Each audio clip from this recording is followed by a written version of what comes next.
Hi, how's it? We're in part, I believe, 4. I was speaking about how the devil can create nothing and that there is no such thing as an innocent spellcaster or an innocent sangoma or an innocent witch or whatever, because it's all using dark magic, and the devil comes to steal, kill, and destroy. And so if you're getting anything from a devilish environment, then you have stolen it. You have killed something and you have destroyed somewhere else. So there is this movie from very long ago that God always puts in my mind to help me explain this situation. Ne?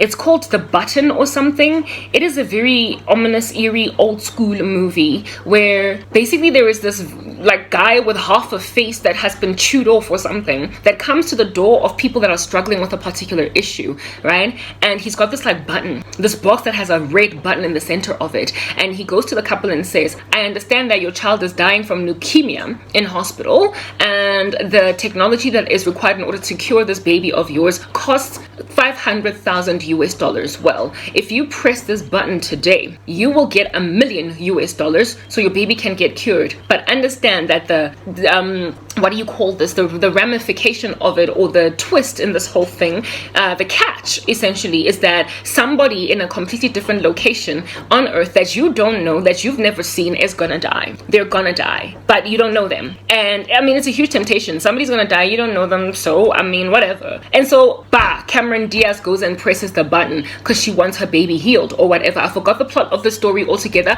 but if you've seen that movie, you will understand what I'm talking about. Lo and behold, 1 year later, some other couple is confronted by the same man with the same sort of dilemma, and they press a button, and guess who dies? One of the members of that family. So basically Cameron Diaz and her husband with the child, they end up getting into some altercation and somebody gets shot in it and killed. So basically it comes back around again, booyah, karma style, except I don't believe in karma, I'm a Christian, but I'm using it for the purpose of this particular analogy. You have to steal life and power from someone and then give it to another in the kingdom of darkness. That's how it operates. They do not have a factory from which they brand spanking new produce things in order to give them to people who consult an alternative God other than the God of the universe. They have to steal because that's just what they do. They steal, they kill, and they destroy. So when you consult anyone other than God to get what you want in this world, understand that you are literally doing something that you are not going to know what you're doing in a completely different part of the earth, and that individual you're stealing from, you don't know them. You therefore are comfortable to just press that red button, but it's going to come back to you. You have put yourself in a position to be easily stolen from.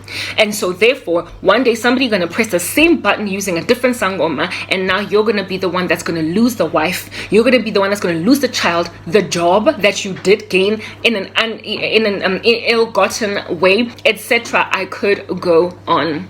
So therefore, this guy, upon then taking, the services of a sangoma in order to get a job, a job type establishment thing, in order for him to get this job, he had to have stolen it from somebody else. That job belonged to someone else. Again, let me digress ever so slightly. There is this one chickie that I used to work with also at MTN that came in via some other way, like the thief that comes to steal, kill, and destroy. There was, gossip. Flee from gossip. I will confess, however, that I was privy to that gossip, and so I shall use it to edify. Might as well launder it with the gospel. It was not understood as to how in the world she got that job because she did not have experience. Now, I come from a previous career as a project/program manager for MTN, and if at all you have worked as a project/program manager for MTN, you would know the rigorous process to get into that job at all. The number of years of experience that you need to have alongside the qualifications that you need to have.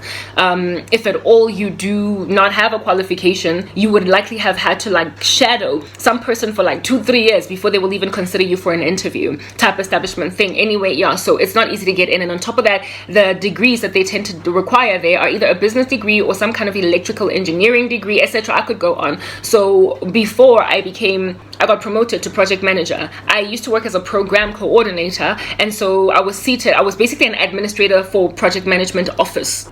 So whenever my boss wanted new PMs, I every so often was privy to the CVs that were coming in from HR. So I got to see just the level of skill that people needed to have in order to come into the jobs. Some of the guys that were like cut off, not that, what do they call that, shortlisted. I was like, but look at the amount of years this guy has worked. Look at the lofty qualifications that this guy has. Why don't you want to interview him? And my boss would then give a reason, and I'd be like, okay, you understand, you see things in your own eyes, I get it, whatever, moving on. We throw that CV out into the dustbin and we don't call the candidate. I therefore knew, based on my years as an administrator, what it took to become a project manager at MTN. I struggled in and of myself to pierce into that veil. If anything, I interviewed initially at MTN for project management, having come from Kijima before, and the guy liked me so much that he was like, look, you're not experienced enough, but I like you.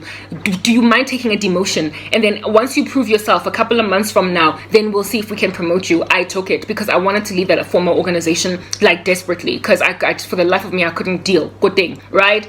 So I had to be demotivated first before, not demotivated, sorry, but demoted. I had to get demoted before getting promoted again. So I was a project manager, then I became an administrator, and then a project manager again, and then program manager. So I did a little bit of I allowed myself to compromise in that way, because anything to go and grab the future. Anywho, so that was what I did. So I struggled. I had to prove myself for 2 years. That guy told me 6 months. I spent 2 years proving myself. Do you understand? I had to prove myself. Now, knowing that, having that information at my disposal, alongside having seen the CVs of people who even got rejected for interviews at all to come and work as project managers at MTN. When this one girl came in, and she ended up being a friend of mine, just by the way, anyway, whatever, moving on. When she came into the organization, she not only had a 2-year sabbatical after getting married to her husband, but in the previous job that she had, she was working as an administrator. She quit the job haphazardly because she was upset with her boss. So there was just like an abrupt stop. She did not have as much work experience as the regular man on the street, and that job was like her second or her third job or something. It was weird like that. Her qualification, just some certificate that was not anything at all that MTN would tend to look at for a project manager job within an intermediate or senior space. They were looking for an intermediate project manager to senior to fill a particular seat that was vacant. Do you understand? This girl rocked up, okay, and just passed the interview and got it. I don't know how many of my colleagues that when I was in the come up striving to become a project manager, that in and of themselves were graduates, interns trying to become permanized as PMs. I don't know how many of them had knocked on my boss's door whenever positions became vacant. People quit their jobs and now a position was open. I don't know how many of them had knocked on some. I'm an intern. I've been a graduate for 3 years. Please, can I? Please. I don't want my contract to continue to get renewed. I just want to be permanent now. I want to be able to pay bills now. I want security. I want to buy a house. Like, please interview me. They would send in their CVs, and this boss would be like, no, I'm sorry, I need more qualified people. I need more qualified people in my particular department. I need grander qualification. If anything, she wanted to reject me, but if it wasn't for the motivation by my former boss to do that, because my former boss was her boss, so she was like, you're going to take a rabo type establishment thing. After I interviewed, it was hard to get into my team. It was really difficult to get into my team. And even graduates that had been like put in the time and shown their work ethic and showed their faces in the organization, they were trusted, they were known, they knew what they could do. They could not get an interview with my boss. Let me go into part, I think 5, I don't know.